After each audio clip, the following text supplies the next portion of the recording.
Charlotte Dornelas.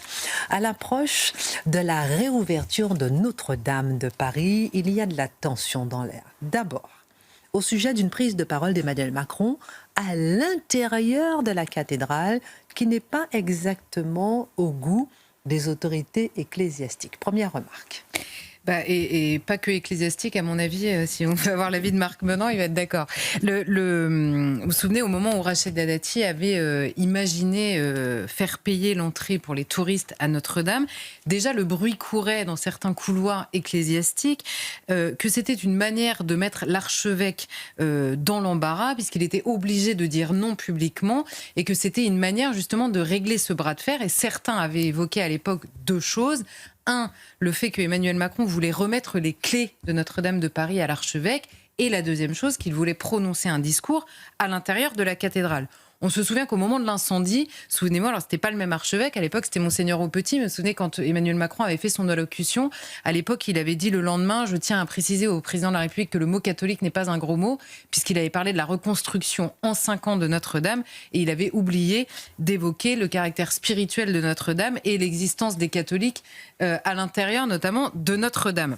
Alors Emmanuel Macron a tenu son pari qui était il y a 5 ans, peu de gens y croyaient, honnêtement. Oui. Et il se trouve que Notre-Dame va bien rouvrir ses portes dans quelques temps. Merci aux milliardaires qui ont financé. Voilà, et aux dons, en effet, avec de l'argent, en l'occurrence, qui est privé, c'est pas l'argent de l'État, mais il est vrai qu'Emmanuel Macron a impulsé justement ces donations, d'une part, et surtout, il a allégé considérablement les restrictions administratives qui concernent ce genre de travaux, ce qui a permis en peu de temps de restaurer cette cathédrale.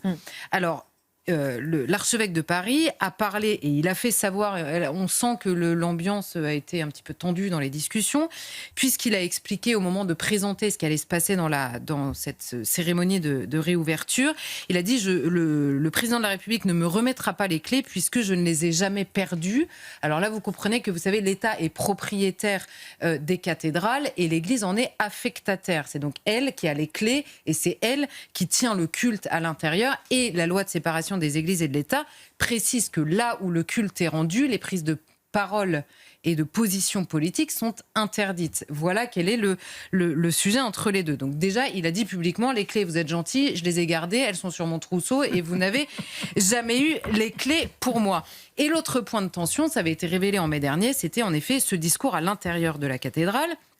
Alors, que Emmanuel Macron veuille se féliciter de cet exploit, dans une certaine mesure, qui est dû à tous les artisans, évidemment, à toutes les bonnes volontés, au général Georges Lain, qui est parti avant de voir la réouverture de Notre-Dame, mais à celui qui a succédé, à tous les gens qui ont travaillé dessus, bien sûr, mais aussi à Emmanuel Macron, ça, il n'y a pas de problème. Mais initialement, l'archevêque avait dit, vous allez parler devant Notre-Dame de Paris, et finalement il a cédé entre guillemets et Emmanuel Macron a annoncé qu'il parlerait. C'est pas la première fois, puisque quand il avait été vous savez, à la basilique Saint-Jean de Latran à Rome, devenir chanoine, puisque vous savez que le président de la République est chanoine de Latran, il avait déjà parlé à l'intérieur de la basilique, ce que ses prédécesseurs n'avaient pas fait. Alors vous allez me dire, oui, mais la différence, c'est que là-bas, il est chanoine.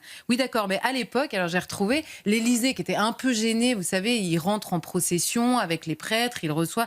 C'est évidemment, il y a le Notre Père. Alors je voyais dans les articles de presse un peu rageux qui disaient le Notre Père en plus en latin. Alors oui, à Rome, beaucoup de choses se font en latin, notamment le Notre Père. Bon, mais donc l'Élysée était un peu gêné. Et ils avaient dit à l'époque, c'est un titre honorifique et historique sans aucune dimension spirituelle. Donc bon, il y a un moment, il faudrait savoir quand même. C'est-à-dire qu'il faut choisir un peu et pas s'arranger en permanence.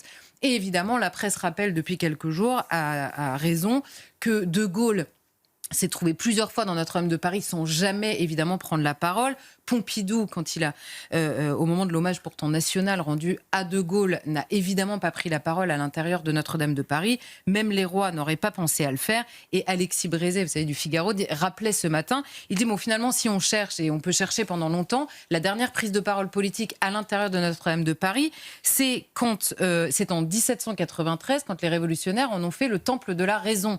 Donc vous comprendrez que le souvenir est vaguement hostile. C'est-à-dire que personne n'a très envie de recommencer à ce moment-là.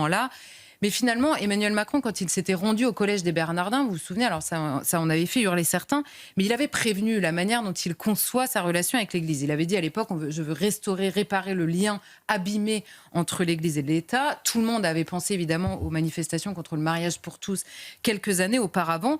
Mais il avait dit finalement, l'Église est très importante dans la société, elle est formidable dans ses œuvres. On est bien content d'avoir les cathos pour aller distribuer de la nourriture, par exemple, pendant le confinement. Il n'y a plus que qui le faisaient. Pour aller faire toutes les œuvres sociales qu'assure évidemment l'Église. Il faut qu'elle poursuive, avait-il dit, et qu'elle continue à poser des questions. Moi, je me souviens, ça m'avait marqué à l'époque, qu'elle continuait à poser des questions comme si l'Église n'apportait par ailleurs aucune réponse. Il y a un enseignement de l'Église. Alors, on peut être d'accord, pas d'accord, s'en tenir éloigné ou pas, mais elle apporte quelques réponses aussi, l'Église. Elle ne fait pas que poser des questions. Donc, évidemment, les relations sont parfois compliquées. On l'a vu au moment de la fermeture des lieux de culte pendant les confinements, pendant le Covid.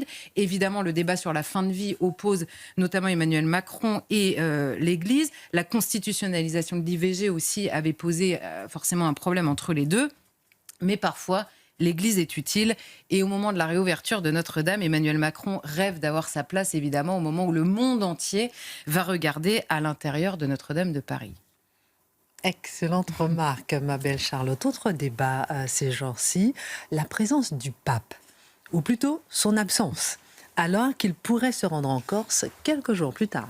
Et vous allez voir qu'il y a peut-être un lien entre les deux. Bon, officiellement, le président de la Conférence des évêques de France a annoncé ce matin, a dit aujourd'hui à ses collègues évêques qu'il n'avait jamais été question que le pape vienne pour la réouverture de Notre-Dame. C'est un vœu d'Emmanuel Macron depuis quelque temps. Déjà en 2019, il avait invité publiquement le pape à venir pour ce moment-là. Et nous dit le président de la Conférence des évêques de France, ça n'est pas une raison pour le pape de venir. S'il fait une visite pastorale auprès des fidèles en France, ça n'est pas pour la réouverture de Notre-Dame. Il volerait un peu la vedette à Notre-Dame qui va briller ce jour-là. Et aussi parce que le pape, ce jour-là, a prévu de créer des cardinaux à Rome. Et ce qu'il peut faire à n'importe quelle autre date. C'est pas comme Noël, c'est pas fixe comme date. Et il se trouve que ça se prévoit évidemment de longue date. Donc c'est une raison qui est un petit peu faible. Mais officieusement, les plus mauvaises langues, ils voient surtout un lien justement avec la volonté de briller éventuellement d'Emmanuel Macron. Le pape ne voudrait pas donner sa bénédiction à une éventuelle mise en scène politique au moment de la réouverture de Notre-Dame. Simplement, le pape, dans la foulée, on apprend qu'il pourrait venir en Corse la semaine d'après. Et vous vous souvenez, dans l'avion en septembre, au moment où il était venu à Marseille, ça avait fait beaucoup réagir, il avait dit « je vais à Marseille, pas en France ». Alors évidemment, les mauvais esprits comme Mathieu Bocoté avaient dit « ah bah dis non, le pape fait la différence entre Marseille et la France, on aimerait bien savoir pourquoi ». Bon, en réalité, la raison, c'était pour dire je ne fais pas une visite d'État. C'est-à-dire que je vais à Marseille et non pas en France, c'est-à-dire en tant que chef d'État. J'y vais en tant que pape auprès des fidèles, mais pas en tant que chef d'État. Et là, en septembre, il revenait d'un voyage en Asie et il a répété à 2 reprises dans l'avion aux journalistes « je n'irai pas à Paris, je n'irai pas à Paris ». Ça avait l'air d'être très important. Et pourtant, il vient en Corse, a priori, le 15 décembre. Alors, ce sera confirmé samedi prochain, mais a priori, il sera là. Alors, évidemment, là, encore une fois, ça génère beaucoup d'incompréhension au sein de l'Église en France. Et le pape se rendra à un colloque qui est organisé par le cardinal Bustillo, qui est l'archevêque d'Ajaccio, mais qui est également cardinal, sur la religiosité populaire, notamment en Méditerranée. Alors, c'est oublié un peu vite. Alors, on dit la religiosité populaire, c'est quelque chose auquel est très attaché le pape François. Et c'est vrai qu'il y a toutes les confréries, les processions, en Corse notamment, qui a été très largement abandonnée, parfois par la volonté de l'Église elle-même, ces dernières années en France. Mais c'est oublier l'attachement populaire assez inédit que le monde entier avait vu au moment précisément de l'incendie de Notre-Dame, où entre celui qui croyait au ciel et celui qui n'y croyait pas, tout le monde voyait un petit morceau de l'âme de la France, même ceux qui pensaient qu'elle avait débuté bien après ça, s'envoler en même temps que la flèche tombait. Mais finalement, le pape se tient assez loin, nous dit-on, des retrouvailles qu'il ne voit que mondaines au moment de la réouverture de Notre-Dame. Et sait-on, Charlotte, à un mois à peine de l'ouverture de Notre-Dame de Paris, ce qu'il va finalement se passer, loin de ces débats qui n'empêcheront pas évidemment la ferveur populaire, la ferveur qu'on avait remarquée le soir de l'embrasement? Mais oui, non, mais bien sûr, c'est sûr que ça passera. comme le reste, et comme même probablement le discours d'Emmanuel Macron devant ou à l'intérieur de Notre-Dame. L'ouverture, elle se fera le samedi 7 décembre. Alors, il y a le clergé, finalement, donc, ayant déjà les clés dans sa poche, frappera à la porte dans un geste liturgique pour dire qu'il est de retour dans la cathédrale et pour le service de Dieu, a précisé l'archevêque au cas où Emmanuel Macron n'avait pas bien compris. Emmanuel Macron donc prendra la parole le 7 au soir et il y aura l'éveil de l'orgue, puisque vous savez que l'orgue qui avait été un petit peu abîmé a été intégralement démonté, nettoyé et remis en état. Et le 8 mai, pardon, ça, c'est Jeanne d'Arc qui... Dans ma tête, c'est l'Orléanaise en moi qui... Le 8 décembre, pardon, il y aura la première messe, la consécration du nouvel hôtel. Et comme la cathédrale est finalement assez petite, Notre-Dame de Paris, il n'y a que 1500 places à l'intérieur, que 1500 places, il y aura quasiment la même messe tous les jours pendant l'octave, donc pendant les 8 jours qui suivront pour que les gens puissent y assister, et 3 messes par jour pendant les 6 premiers mois jusqu'à la Pentecôte l'année prochaine. Et ce seront des messes qui célébreront la réouverture de Notre-Dame pendant toute l'année. Donc que les plus pressés ne s'inquiètent pas, il n'y aura probablement pas de place le 8 décembre, mais tous les jours qui suivront. Ça ne sera pas payant d'ici là. Non, je vous rassure, la messe, ça c'est sûr que non.